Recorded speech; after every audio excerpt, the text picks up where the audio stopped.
We also have the four-story building in Nigeria, in Badagry, built in 1842 to 1845. And inside the building, the first African bishop, Bishop Samuel Ajayi Crowder, he sat there in the building and he translated the first English Bible that was brought to Nigeria by the missionary to Yoruba Bible. And as I speak to you, the two Bibles are still in there, both the English version and the Yoruba version. And the building of the four-story building, then it used to be the mission house of the missionary. We also have the Mobile Slave Relics Museum, and that is the museum you will be seeing the real chain, the shackles used on the neck of our forefathers during the period of slavery. The chains and shackles you'll be seeing there are over 500 years because during the period of slavery, slavery lasted there in Badagry for 350 to 400 years. The trade was finally abolished here in Badagry in the year 1888. We also have another museum called Brazilian Barracoon. Now, what is a barracoon? A barracoon is a Spanish word meaning a slave cell where they used to keep the slaves. So there are 40 rooms inside the barracoon. And in each of the rooms, 40 slaves are kept in each of the rooms. Minimum of 1,600 slaves are kept in the barracoon for 3 months. Before the arrival of the slave ship, they will now move the slaves out from the cell, across the port, across the Lagos Port Novo Lagoon, down to a place called Point of No Return. We'll be telling you a story of a man called Chief Seriki Faremi William Sabas, who was a former slave that later became a slave trader.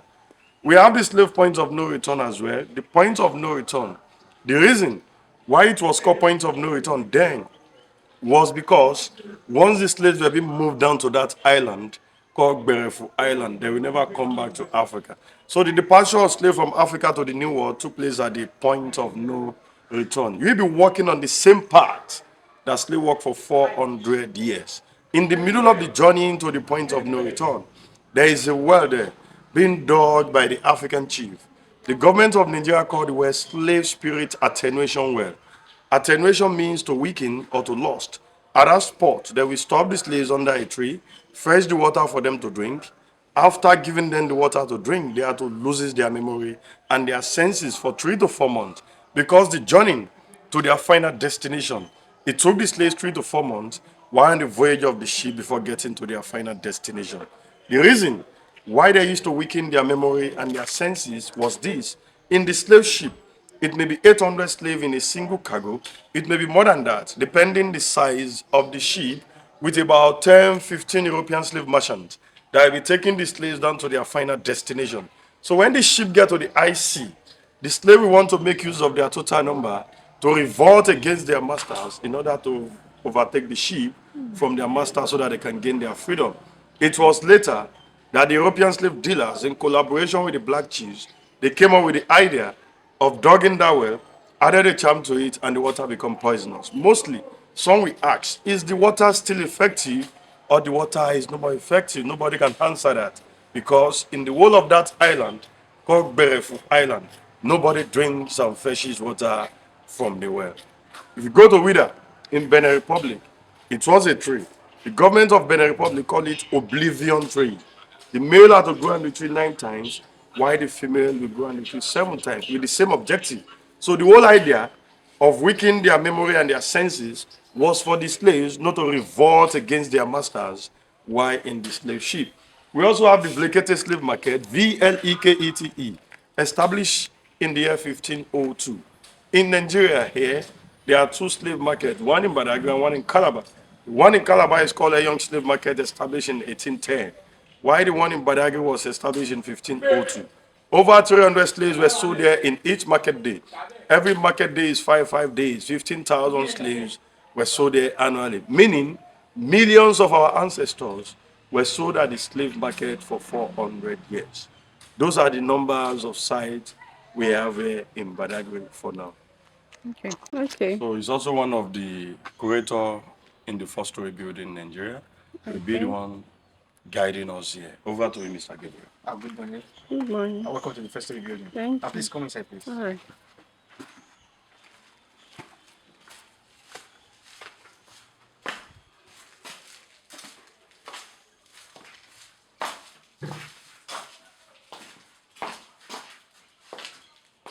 Okay. Okay. This building we are in happens to be the first mission house in Nigeria. Mission house is where missionaries reside. Oh. Yeah, owned by the CMS, Okay. Anglican. Okay. The meaning of CMS is Church Missionary Society, a society under Anglican Communion. Okay. Uh, the construction of this building started in the year 1842 December when the CMS arrived in Badagry and it needed a harbour, a place to lodge. That was when they started the construction of this house. And it was completed in June 1845, which means this building will be standing for 179 years already this month. Okay. And so the man who was in charge, Reverend Charles Andrew Goldman, a British missionary too, but an engineer, he was the one in charge of the construction, overseeing their construction. Let me just tell you what he has to say as the last testament of the construction. He said, the society, which is CMS, has now a good, durable, and comfortable house at Badagry for many a year. And he estimates the cost to be £325, which is a very huge amount of money then. Now, the materials for the construction of this building, we have this, the burnt brick, here, from the foundation to the very last brick on the stone. We have these hinges here for the doors. We have this very wood here, this African treated wood here, for the deck, the doors, and the windows. And we still have at least 50% of this on the deck till today. Okay. And we have, lastly, this, it's called the iron corrugated sheet, which we still have 100% of it on the roof today. Okay. And they still remain the same, they are not chopped off. And it is the best quality you can get anywhere in the world today. I'm not talking about Nigeria alone, anywhere in the world. So in this building, we have 6 bedrooms, 2 living rooms, and 4 store. No kitchen, no toilet. As the toilet was located outside there, and the kitchen just in front here. So let's go into the other rooms and then check them out.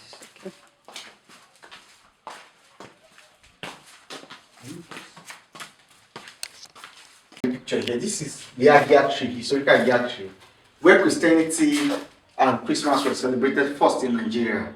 So those 2 occasions marks the event or the beginning, the advent of Christianity and Christmas in Nigeria. The Agia Tree stood 10-minute walk away from here in the 1842. 24th of September 1842, a man named Reverend Thomas Bashman preached Christianity first under this tree. And then in December, he was now joined by Reverend Henry Townsend of the CMS, and they both co-celebrate the first Christmas under the same tree. And this tree stood for more than 300 years before it was blown down by storm in 1959. Okay. And the structure was now erected at the site of that tree till today, where Christian faithful still celebrate Christmas festival every year in Badagry here. Okay. So let's come into this next room here. It is the room of the first Western teacher. This is the room of the first Western teacher in Nigeria, this man here, Mr. Claudius Phillips. Yeah. Claudius Phillips was a missionary, but he was not a priest actually, a teacher. Because when the missionaries were coming, they come with every skilled persons from every walks of life. So like I told you that the man who was in charge of this building was an engineer, but he's a priest. Now this man is a teacher here. Okay. Now, the school started in the year 1843, and the school started with 40 men.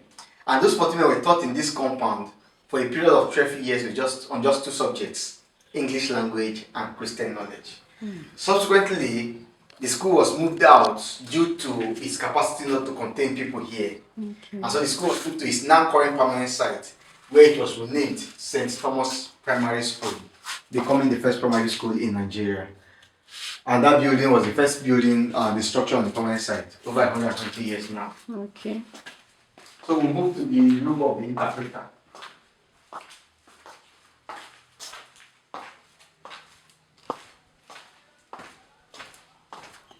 Please, watch the stairs. Yeah. I'm not moving. Okay.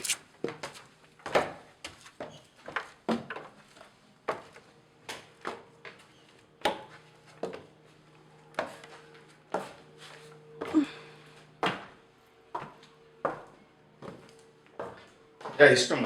Okay. It's strong. This is Bishop Samuel Ejaikraja's who also was the interpreter when they came here because he could speak write and translate in over 20 languages of the world.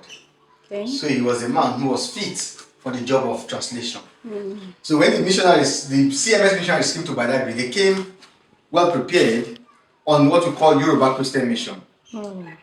So let's say Agia was the assistant lead of the mission to Yoruba Christian missionary.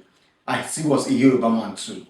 On getting to Nigeria in 1842, the following year, he picked the Bible and started translating from English to Yoruba. He completed that translation of that Yoruba Bible in this very room in 1845 when this building was completed.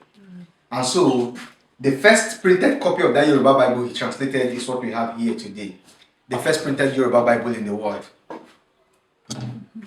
And this English Bible happened to be the first English Bible brought by Reverend Henry Townsend in 1842 to Nigeria, which is the first English Bible in Nigeria. And this Bible will be 182 years in this compound come December. While at the end of this year, we'll make this Bible 179 years in this compound. Okay. And this is the man who made that feat possible, Bishop Samuel Agia Tree, who rose to become the first black bishop of Africa.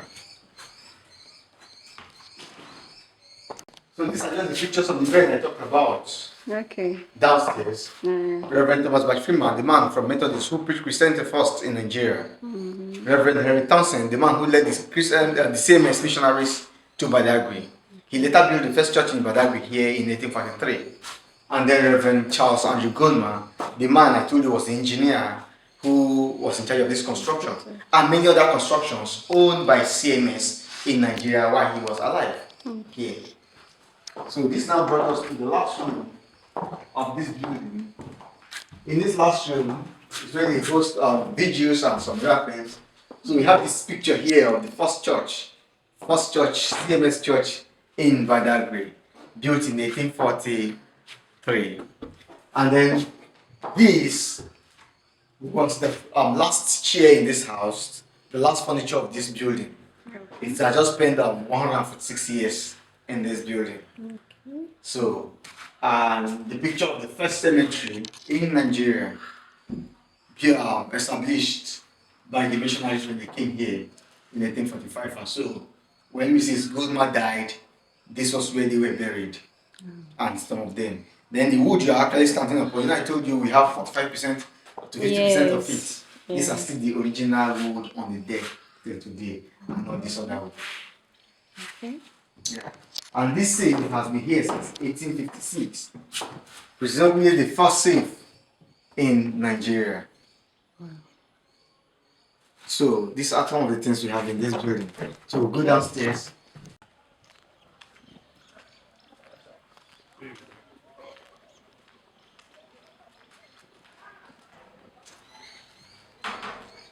So over there, that fenced Yes. little fence was where the first church started from. Okay. Yeah, people still gather there every now and then to pray. Okay. And then this water, come look here, come here. Look at this. It says the first CMS well dug in 1842 called Miracle Well. Well. Oh, why is it called the Yeah, miracle? the first miracle is that naturally, by nature, any water close to the river, it has color, Okay. and in some season it changes tastes. Okay. And any water of very close proximity to the sea too are salty. And this has both features. Oh. It's both close to the river Yes. and the Yes. sea. Yes. But for this 182 years, it has never changed color or taste. Wow. It has remained very clean.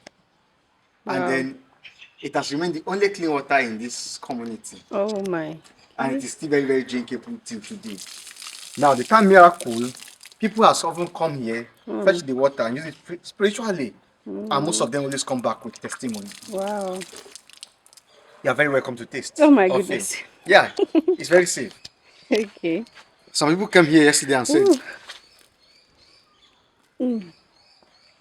Okay. Yeah. Wow.